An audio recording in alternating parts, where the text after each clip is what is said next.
Cuando salí del centro de detención, lo primero que hice fue mirar al cielo.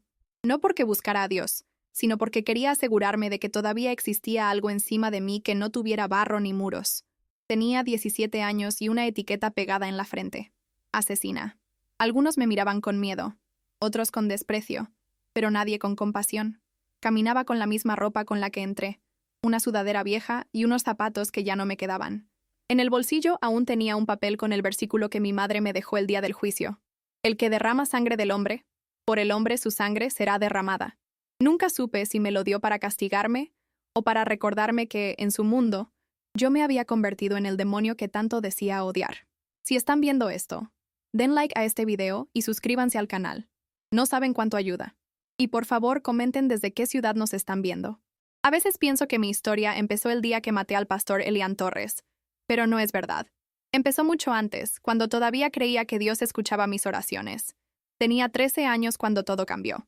Mi padre acababa de morir en un accidente de carretera, y mi madre se volvió una sombra que caminaba con una Biblia bajo el brazo. La casa se llenó de rezos, velas y silencio. Fue entonces cuando apareció Elian, el hombre de Dios que todos adoraban. Llegó a nuestra puerta con su sonrisa amable y sus palabras suaves, diciendo que quería ayudar a sanar nuestro dolor. Nadie imaginó que detrás de esa voz se escondía algo tan sucio y oscuro como el infierno que él describía en sus sermones. Al principio, yo también creí en él. Lo veía como el padre que la vida me había quitado demasiado pronto. Venía a casa cada semana, traía pan y leche. Se sentaba con mi madre a leer la Biblia, y me preguntaba cómo me sentía. Tenía una forma de hablar que hacía que todo pareciera sencillo, como si él tuviera las respuestas que el resto del mundo no encontraba. Decía que el dolor era una prueba divina, que el sufrimiento purificaba el alma.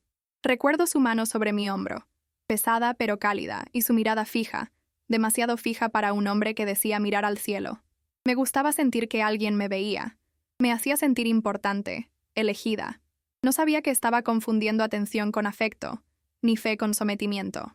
Mi madre lo admiraba tanto que cuando él hablaba, ella bajaba la cabeza. Yo aprendí a hacer lo mismo. Fue en una tarde de lluvia cuando todo empezó a pudrirse. Estábamos solos en el templo porque la reunión se había cancelado por una tormenta.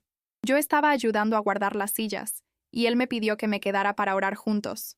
Recuerdo el sonido de la lluvia golpeando el techo de lámina, el olor a humedad y las luces parpadeantes del altar. Me dijo que el Espíritu Santo quería hablarme, que debía cerrar los ojos y confiar. Cuando lo hice, sentí su mano en mi cuello, luego en mi espalda. Al principio pensé que era parte de la oración, hasta que su respiración se volvió distinta. No grité, no pude. Fue como si mi cuerpo se hubiera apagado y solo quedara el sonido de la lluvia. Cuando todo terminó, me abrazó y dijo que eso era nuestro secreto con Dios, que era la forma en que Él me limpiaba por dentro. Tenía 13 años y no entendía nada, pero sabía que algo se había roto para siempre dentro de mí. Esa noche llegué a casa empapada, temblando, y con una sensación que no sabía nombrar. Mi madre estaba en la cocina preparando sopa, y me preguntó por qué tenía esa cara. Le dije que no quería volver a la iglesia, que no me sentía bien con el pastor. Ella se rió nerviosa, como si hubiera dicho una tontería, y me contestó que eso era el enemigo tratando de alejarme del camino de la fe. Me mandó a bañarme y rezar antes de dormir. En la ducha, el agua me quemaba la piel. Me restregaba los brazos como si pudiera borrar lo que había pasado. Quise llorar, pero las lágrimas no salían.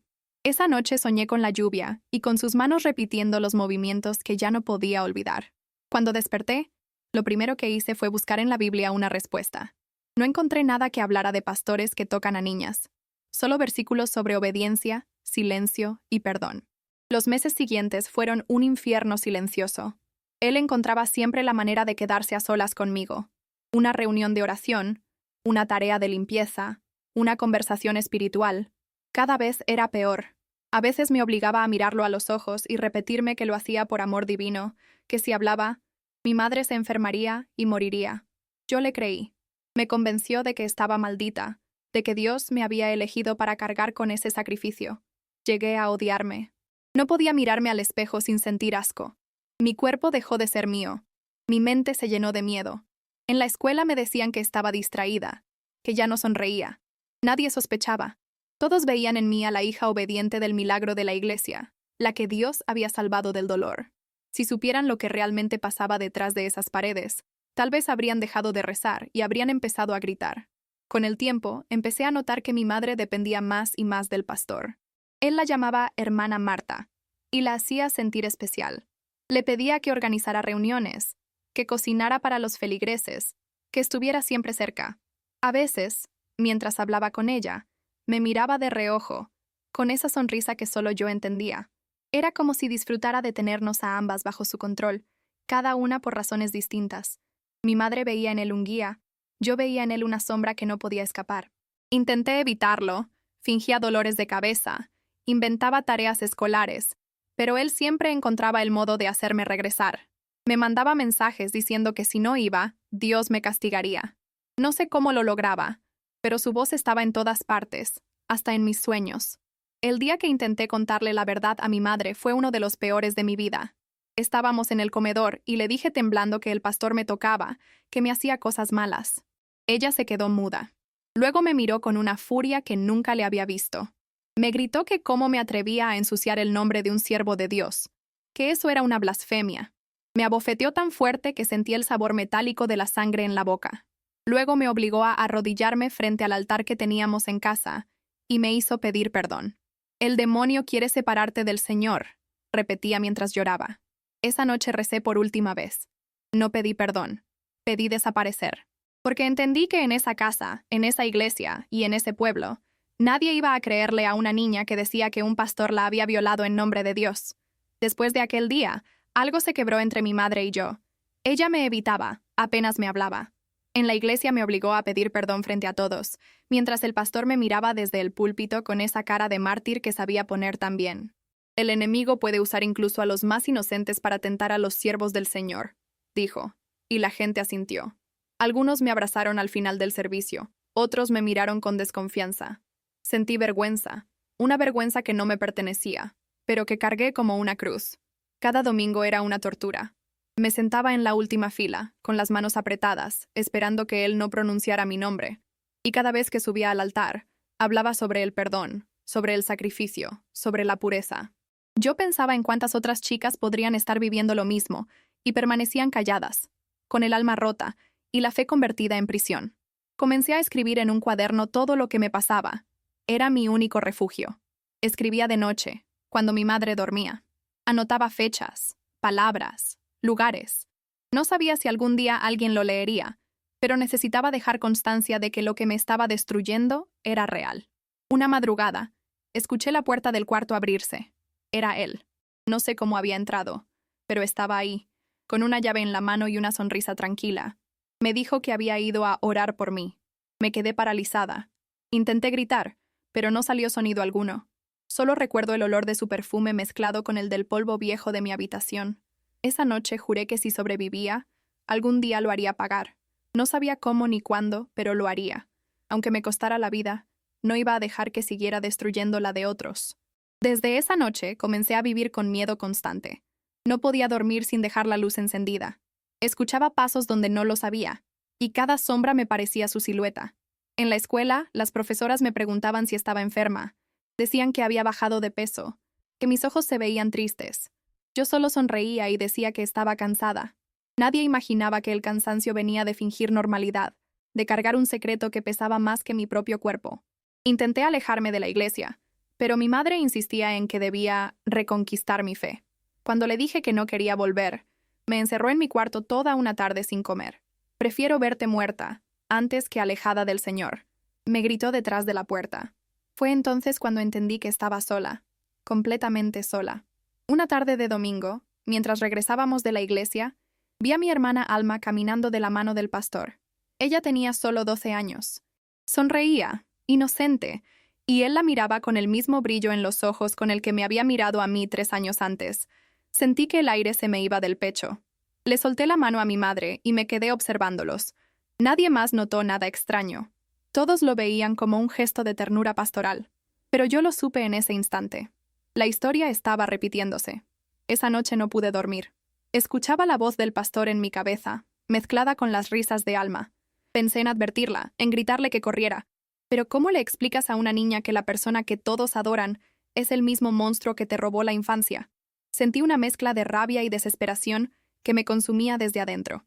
Algo dentro de mí empezó a despertar. Una fuerza que ya no era miedo, era fuego. Esa semana observé todo con una claridad que me dolía. Veía cómo el pastor se acercaba a Alma cada día un poco más, cómo le regalaba caramelos después del culto, cómo le pedía que se quedara a ayudarlo a limpiar el altar mientras todos se iban. Mi madre lo veía con orgullo, diciendo que Dios la estaba usando para grandes cosas. Yo no podía más. Le pedí a Alma que no fuera.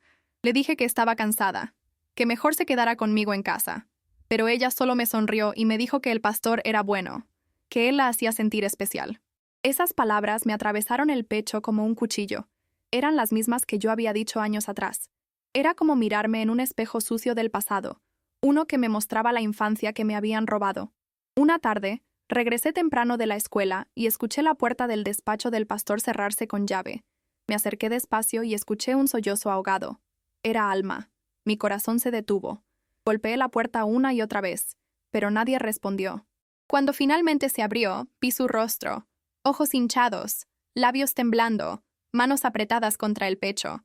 El pastor salió detrás de ella, acomodándose la camisa, y me dijo con su tono más tranquilo: «Tu hermana está pasando por una prueba espiritual, no te metas». Quise gritarle, rasgarle la cara, pero mi hermana me abrazó y me pidió que no dijera nada. En ese abrazo sentí su miedo, su vergüenza, su confusión. Era el mismo infierno, otra vez.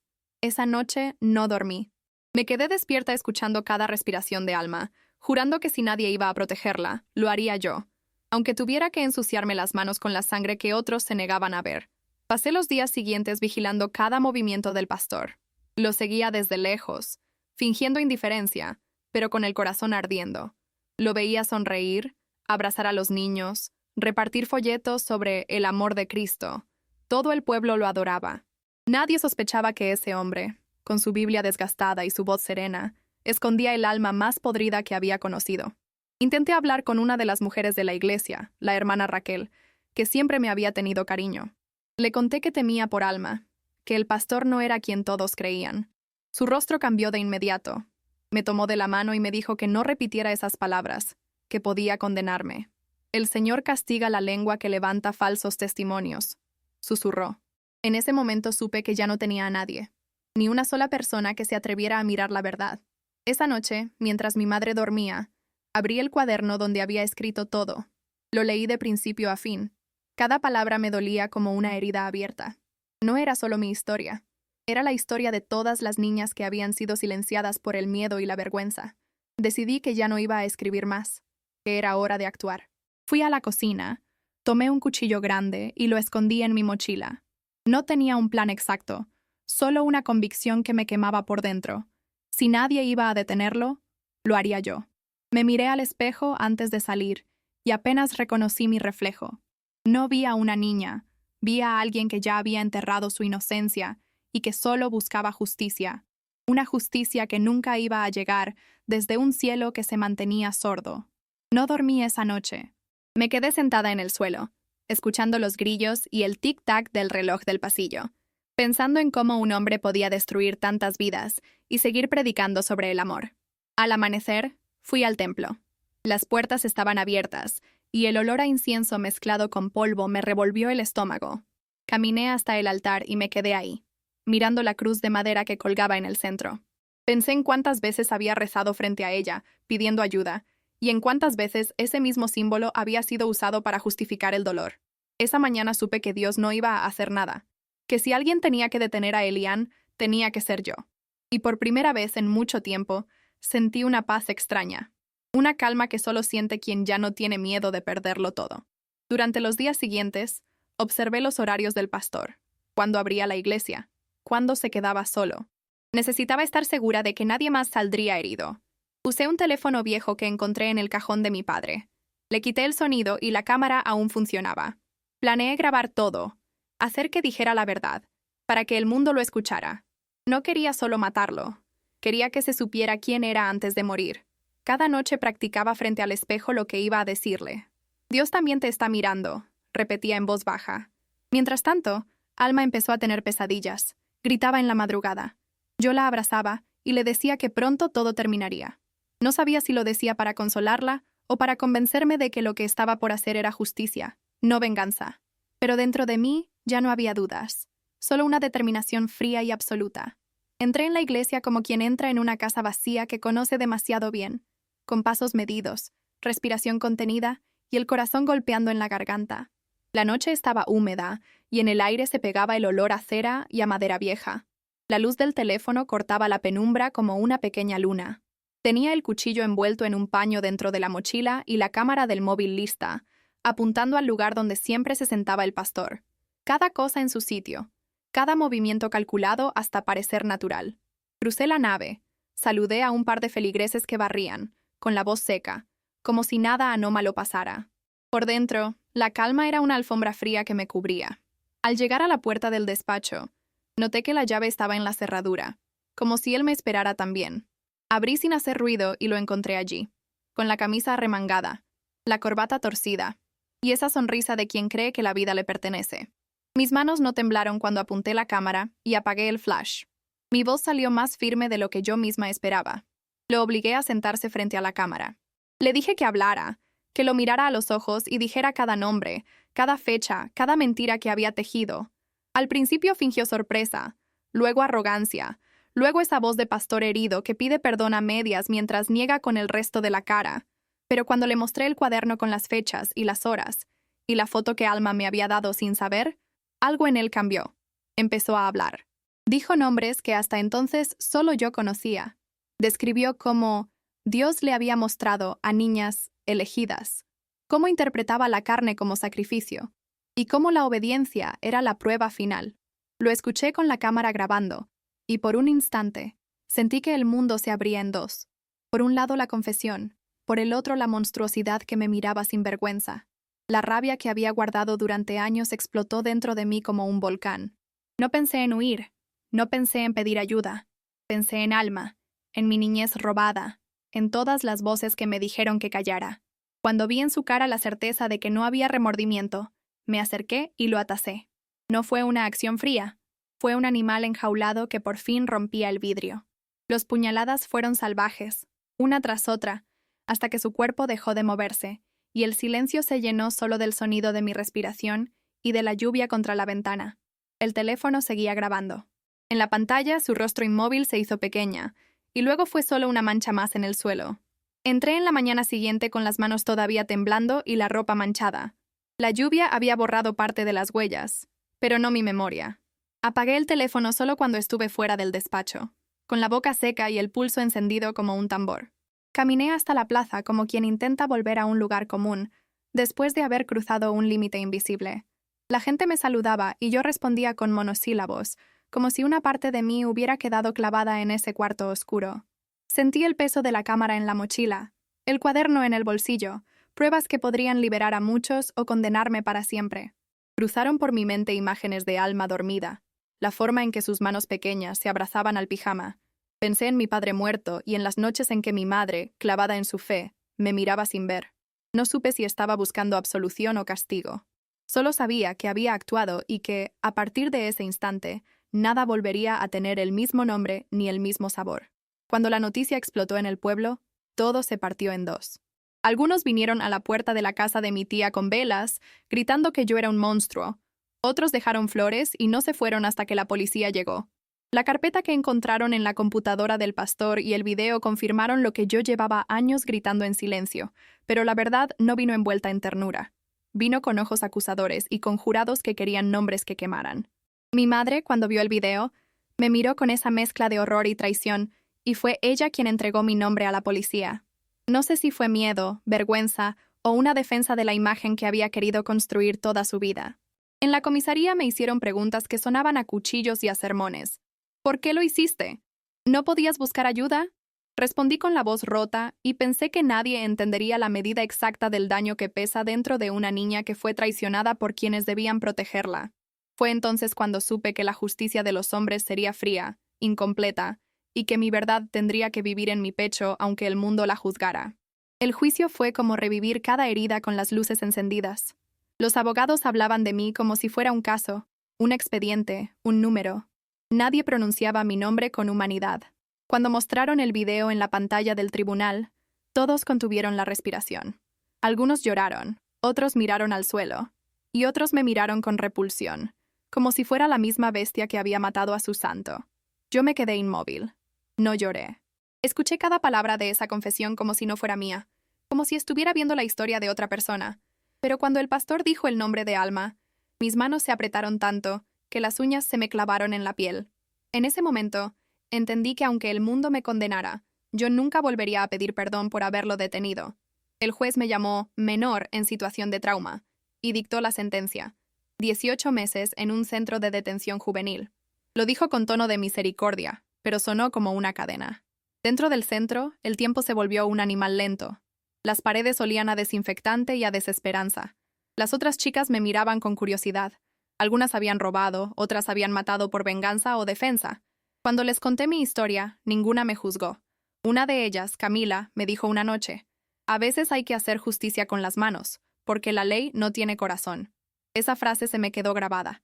Aprendí a dormir sin pesadillas, o al menos sin que me despertaran gritos.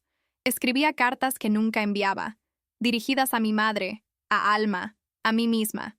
En cada una trataba de entender si lo que había hecho era castigo o redención. Nunca encontré respuesta. Solo el silencio, que dentro de esas paredes se volvía más denso que el aire. Los días en el centro se medían por el sonido de la campana.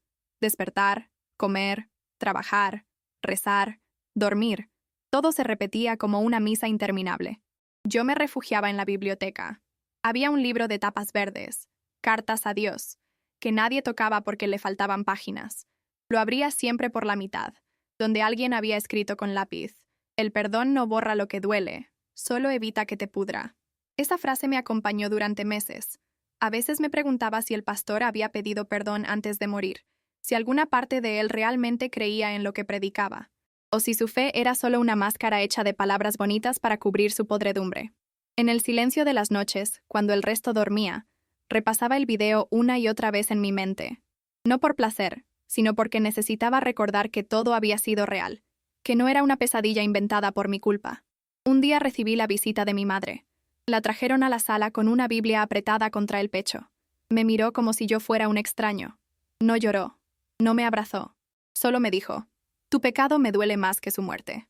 Quise responderle que el pecado no fue mío, que el monstruo estaba muerto gracias a mí, pero las palabras se me quedaron atascadas en la garganta. Supe que no había ido a verme, sino a intentar salvar su imagen de mujer piadosa. Cuando se levantó para irse, me dejó una carta doblada dentro de la Biblia. Decía: reza, hija, aún puedes salvar tu alma. Esa noche la rompí en pedazos y los lancé al inodoro. No sé si fue un acto de rebeldía o de liberación, pero dormí por primera vez sin sentir su voz rezando en mi cabeza. Los meses fueron pasando y en el centro empecé a notar que la rabia se transformaba en otra cosa. No era perdón, tampoco paz. Era algo más simple: cansancio. Me cansé de odiar, de repetir una y otra vez la misma historia en mi cabeza. Empecé a escribir sobre otras cosas, sobre la comida que servían los domingos, sobre el olor de las flores que traían las voluntarias, sobre el sonido del viento en las ventanas cuando llovía. Descubrí que había vida incluso entre esas paredes. Una psicóloga, la doctora Rivera, me ayudó a entender que mi historia no terminaba con lo que hice. No se trata de justificar, sino de comprender, me dijo una tarde mientras yo jugaba con el borde de mi uniforme azul. Le conté todo: los años de abuso, el miedo, la culpa, la muerte. Ella me escuchó sin interrumpirme. Al final solo dijo: tu error fue cargar sola con una guerra que debió pelear el mundo entero. Esa frase me hizo llorar como no lo había hecho en años.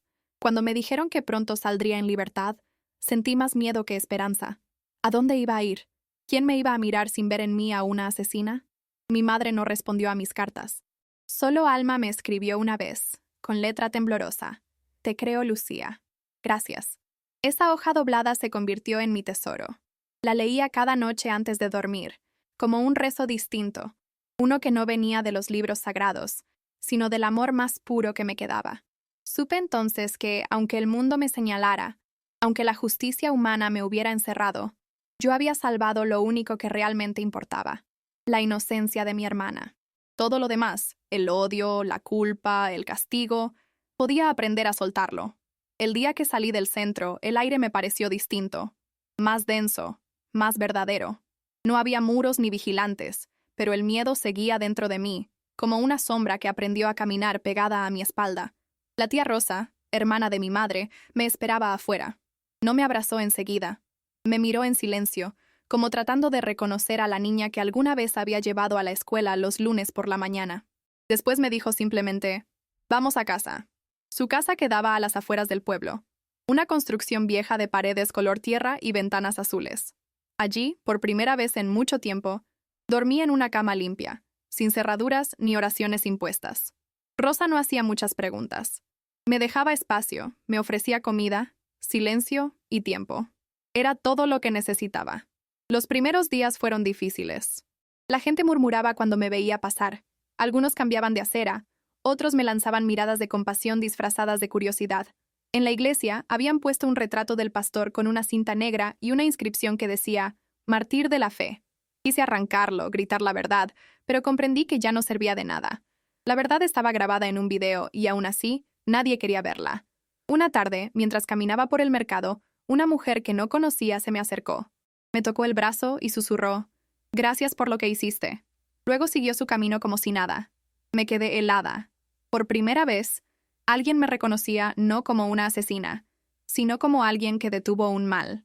Esa pequeña frase, tan simple, me dio más alivio que todos los meses de terapia. Entendí que no podía borrar el pasado, pero podía empezar a vivir sin que el dolor fuera lo único que definiera mi nombre. Una noche, mientras ayudaba a mi tía a guardar las compras, ella me preguntó si había vuelto a rezar. Le dije que no, que hacía tiempo había dejado de hablar con Dios.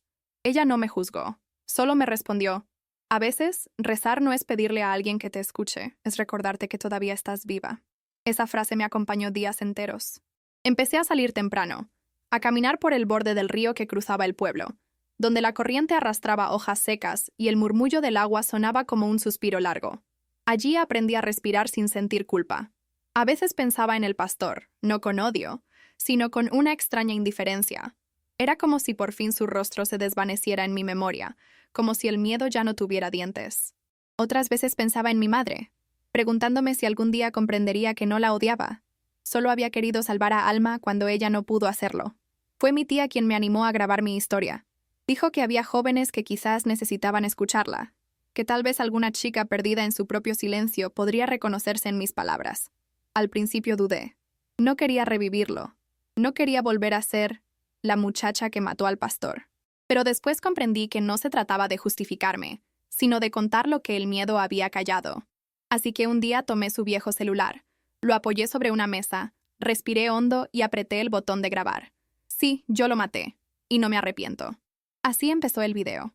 No con lágrimas, sino con la voz de alguien que por fin se permite decir su verdad. No sabía si alguien lo vería, pero por primera vez en años, sentí que estaba hablando para mí misma, y no para el juicio de los demás. Mientras hablaba frente a la cámara, todo volvió como un eco distante.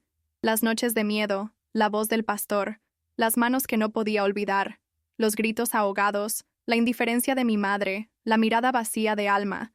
Pero ya no dolía igual. Era como si las palabras, al salir de mi boca, fueran quitándome peso, capa por capa. Dije todo.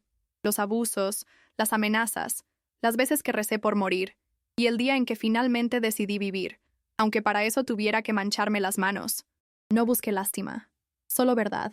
Cuando terminé, me quedé en silencio mirando mi reflejo en la pantalla. No vi a una asesina, vi a una sobreviviente.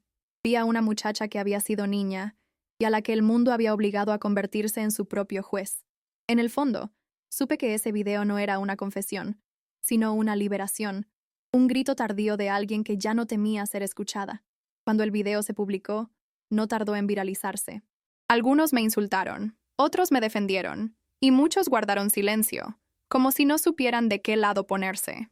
Los medios se adueñaron de mi historia. Usaron mi rostro, mi voz, mis lágrimas para llenar horas de televisión. La adolescente que mató al pastor de su iglesia, decían los titulares, como si ese fuera todo mi nombre. Pero entre los miles de comentarios, uno me hizo llorar. Era de una mujer que escribió, «Yo también fui una Lucía. Gracias por decir lo que yo no pude». Esa frase me atravesó el alma. Comprendí que no estaba sola, que había muchas otras cargando con la misma culpa que no les pertenecía. Y entonces supe que, aunque mi historia estuviera manchada de sangre, también podía servir para limpiar las heridas de otras. Después del video, la vida cambió de una manera que no esperaba. Algunos días recibía mensajes de apoyo, otros de odio puro. Había quienes me llamaban heroína y quienes me deseaban el infierno. Aprendí a no responder a ninguno. Entendí que la gente solo ve lo que quiere ver. Unos ven justicia, otros ven pecado, pero nadie ve el costo de sobrevivir. Comencé a trabajar en una pequeña panadería del barrio. Las manos ocupadas me ayudaban a no pensar tanto. El olor del pan recién hecho me recordaba los días antes de todo, cuando mi madre aún reía y mi padre nos leía historias antes de dormir.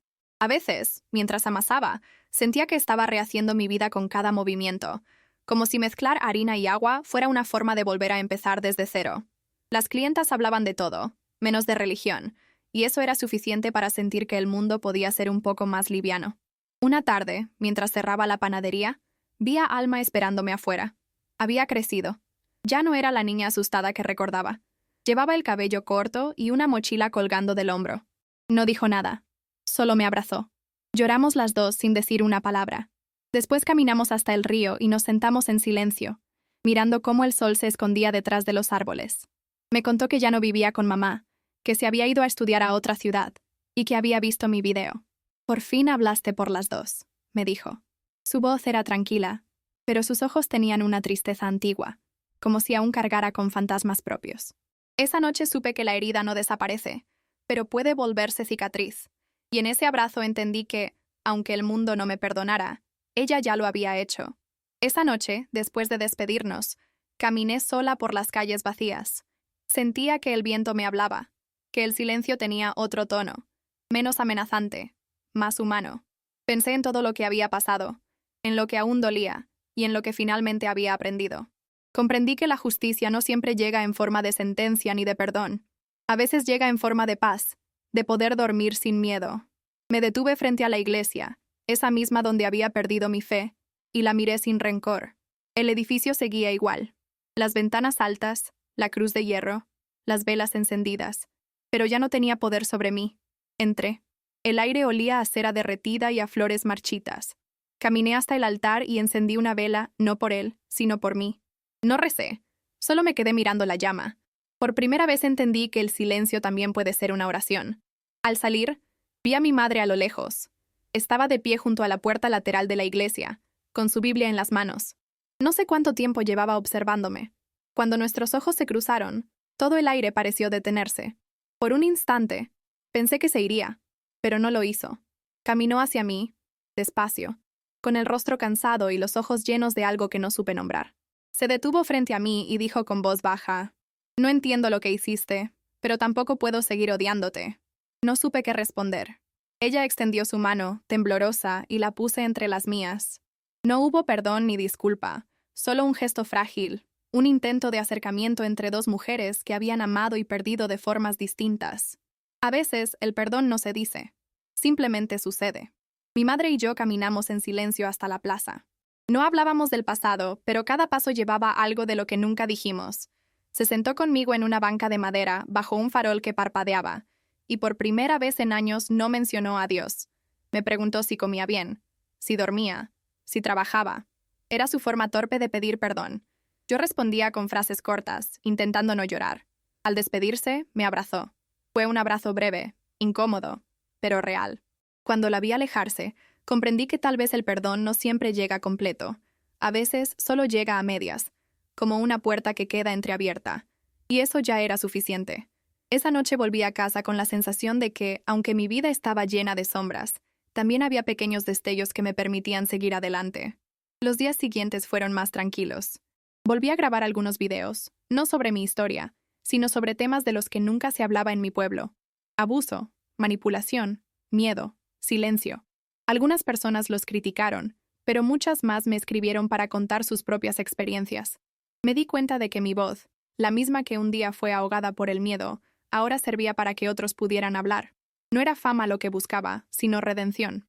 Empecé a visitar escuelas, acompañada por la doctora Rivera, para dar charlas sobre cómo reconocer el abuso y no callar.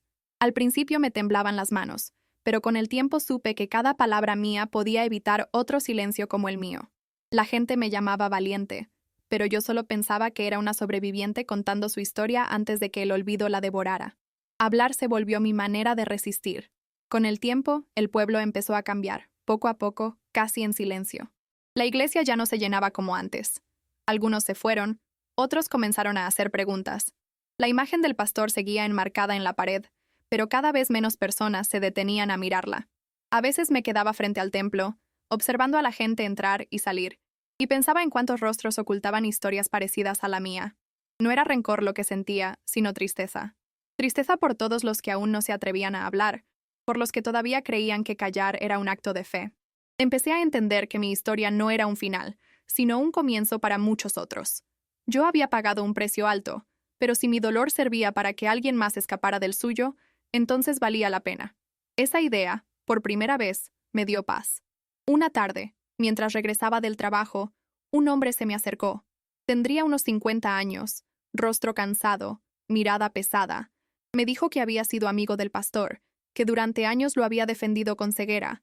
No supe, Lucía. No quise ver, murmuró. Su voz se quebró. Me pidió perdón en nombre de todos los que no creyeron. No supe qué decirle. Solo asentí y le respondí que ya no importaba, que cada quien tenía que hacer su propio camino hacia la verdad. Cuando se fue, sentí una mezcla de alivio y melancolía. Entendí que a veces el perdón no es para quien lo pide, sino para quien lo otorga, porque solo al soltar el rencor uno deja de ser prisionero del pasado. Esa noche escribí en mi cuaderno: no se trata de olvidar, sino de no permitir que el dolor siga decidiendo por mí. A veces pienso en lo que habría pasado si nadie hubiera encontrado el video, si mi verdad se hubiera perdido como tantas otras.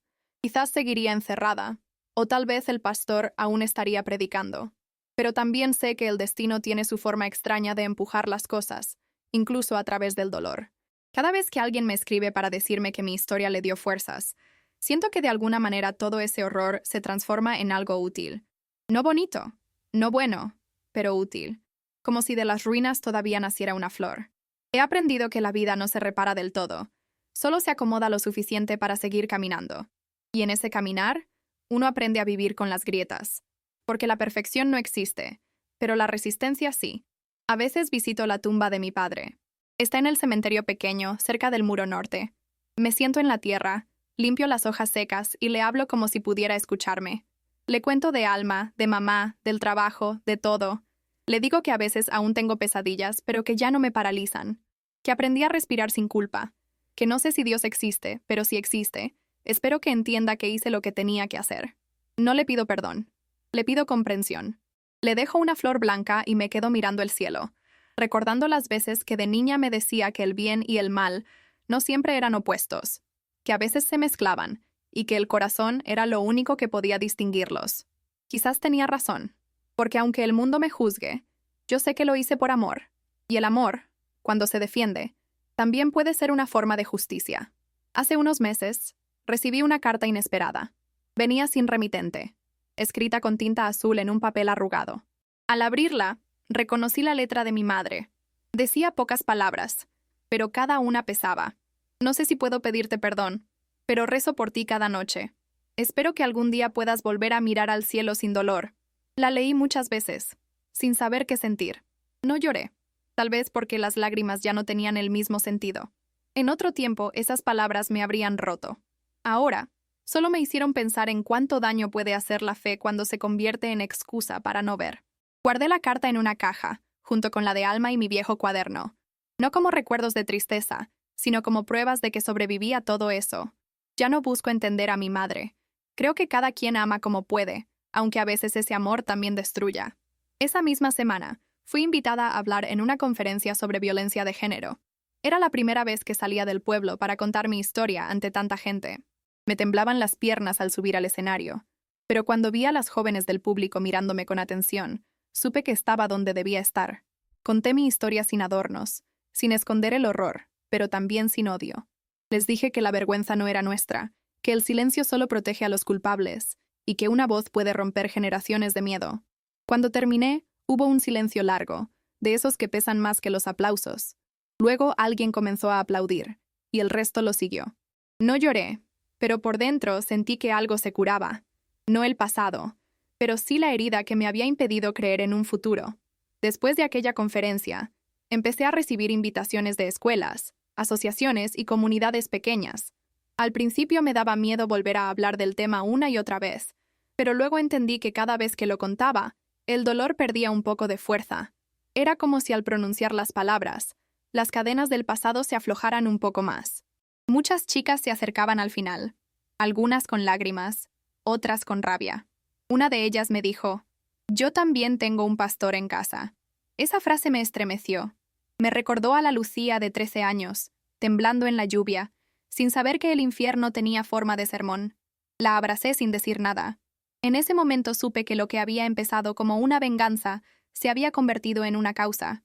No podía cambiar lo que viví, pero podía hacer que nadie más lo pasara sola. Con el tiempo, la gente del pueblo comenzó a mirarme diferente, ya no como la muchacha que mató al pastor, sino como la que se atrevió a romper el silencio. Algunos aún me evitaban, claro, pero otros me sonreían, me saludaban por la calle, me pedían consejo. Incluso algunos jóvenes comenzaron a formar grupos para hablar sobre lo que antes era tabú. Verlos me llenaba de orgullo, pero también de humildad. Nunca busqué ser ejemplo, solo sobrevivir. Sin embargo, a veces la supervivencia se convierte en una forma de enseñanza. Aprendí que no se trata de borrar el pasado, sino de transformarlo. Cada palabra dicha, cada historia compartida, es una grieta por donde entra la luz. Y aunque todavía cargo con sombras, ya no me dan miedo. Porque aprendí que el miedo, cuando se enfrenta, se convierte en fuerza. Una noche de verano, mientras el calor se colaba por las ventanas y el canto de los grillos llenaba la casa, volví a soñar con él. Pero esta vez no era el mismo sueño de siempre. No había miedo ni gritos, solo una iglesia vacía, el altar cubierto de polvo y una Biblia cerrada sobre la mesa. Yo entraba, caminaba hacia la cruz y la tocaba sin temblar. Me desperté con el corazón tranquilo. Por primera vez entendí que mi mente también estaba aprendiendo a soltar. Ya no necesitaba recordar cada detalle para mantener viva la verdad. La verdad estaba en mí, tatuada en la piel, en la mirada, en la voz. Me levanté, abrí las ventanas y dejé entrar el aire caliente de la madrugada. Sentí que respiraba como alguien nuevo, alguien que había sobrevivido a su propia muerte y estaba lista para vivir de verdad. Esa misma madrugada, tomé el cuaderno donde había empezado a escribir todo años atrás. Las primeras páginas estaban manchadas, algunas rotas, otras ilegibles. Lo abrí al final y escribí con calma. Ya no necesito venganza, solo quiero paz. Cerré el cuaderno y lo guardé en una caja junto a la carta de Alma y la flor seca de la tumba de mi padre. Miré por la ventana y vi el amanecer pintando el cielo de naranja y gris. Pensé en todo lo que había perdido, pero también en lo que había ganado, la libertad de no callar más. Quizás el perdón no sea un destino, sino un camino que uno aprende a recorrer sin saber si llegará. Y esa mañana, mientras el sol se levantaba despacio, supe que podía caminarlo, incluso con las cicatrices. Porque al final, seguir viva ya era mi forma de victoria. Han pasado algunos años desde entonces, y aunque a veces el pasado me visita sin aviso, ya no me destruye. Aprendí a reconocer los días buenos y los malos, y a no sentir culpa por ninguno de ellos. En los buenos sonrío sin miedo. En los malos me permito llorar. He entendido que sanar no es olvidar, sino aprender a mirar las cicatrices sin odiarlas. Trabajo en un pequeño refugio para mujeres. Allí escucho historias que se parecen demasiado a la mía. Cada vez que una de ellas encuentra el valor de hablar, siento que el círculo se rompe un poco más. Les digo siempre lo mismo. No estás sola. Y mientras las abrazo, me repito esas palabras a mí misma. Porque todavía hay noches en las que el silencio pesa, pero ya no me aplasta. Y eso, para mí, es suficiente. A veces vuelvo al río donde solía caminar con Alma. Ella vive lejos ahora, estudia psicología, dice que quiere ayudar a las niñas que han pasado por lo mismo que nosotras. Me manda cartas con dibujos de mariposas y frases llenas de esperanza. Cuando las leo, pienso que, aunque la oscuridad haya sido grande, todavía somos capaces de crear belleza. En una de sus cartas escribió, «Quizás Dios no nos salvó, pero nos dio la fuerza para hacerlo nosotras mismas». Esa frase me acompañó durante semanas. No sé si creo en Dios, pero creo en nosotras, en lo que logramos sobrevivir. Y cada vez que el agua del río me salpica los pies, siento que la vida sigue fluyendo, como si me recordara que incluso después del dolor, el mundo sigue girando, y que dentro de ese movimiento todavía hay lugar para mí. Hoy, cuando miro atrás, no siento orgullo ni vergüenza. Siento realidad, porque mi historia no nació de la fuerza, sino del miedo, y fue ese mismo miedo el que me obligó a hacer lo impensable. No me arrepiento, pero tampoco lo celebro. Simplemente acepto que hice lo que una hermana haría cuando el mundo le da la espalda. A veces la justicia no tiene forma de tribunal ni de sentencia. A veces es una chica de 17 años con un cuchillo en la mano y el corazón hecho trizas. Me costó años entenderlo, pero ahora sé que la justicia no me quitó la inocencia. Me devolvió la voz. Si tuviera que elegir otra vez, haría lo mismo.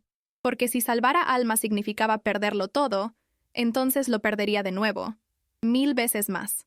Esa es mi verdad, y vivir con ella me basta. Ahora, cuando apago la cámara después de grabar un nuevo video, me miro en el reflejo de la pantalla y veo a la niña que fui, a la joven que fui, a la mujer que soy. Todas conviven dentro de mí, no como heridas abiertas, sino como capítulos de una misma historia. Ya no necesito que el mundo me entienda, ni que me perdone. Solo quiero seguir caminando, construyendo algo nuevo sobre los escombros del pasado. Y si alguna vez alguien me pregunta quién soy, no diré la que mató al pastor, sino la que sobrevivió para contar lo que otros callaron. Porque esa, al final, es la mayor victoria que puedo reclamar. Haber vivido lo suficiente para mirar el dolor a los ojos y seguir respirando.